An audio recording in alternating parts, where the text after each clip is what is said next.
situación que se ha dado con la cláusula suelo, unas cláusulas que son abusivas, y no porque lo digamos en un grupo político, porque no se trata de eso, sino porque sentencias judiciales lo han dicho, que son abusivas,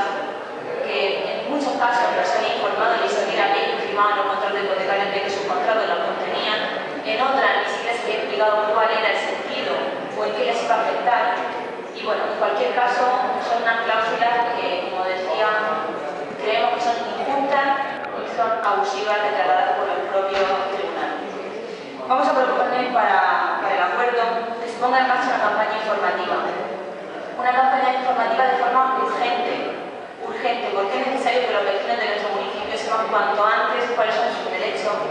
y cuáles son las resoluciones judiciales que se han tomado en este sentido. Y si pueden acogerse a ellas, que se acojan. Y además, a muchos de estos vecinos seguramente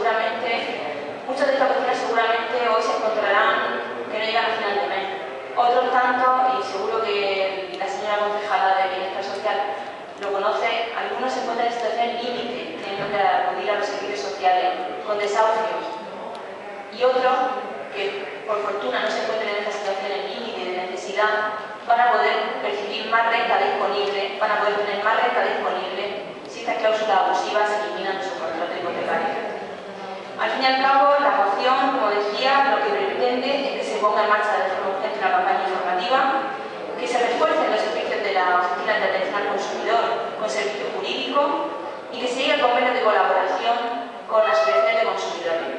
con el fin de que esta revisión de los contratos hipotecarios, esta detección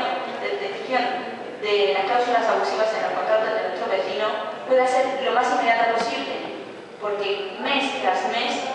están pagando sus hipotecas y en muchos casos están pagando sus hipotecas con un abuso incluido,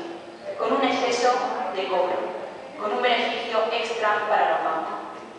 Así que les planteo esta cuestión que creo que es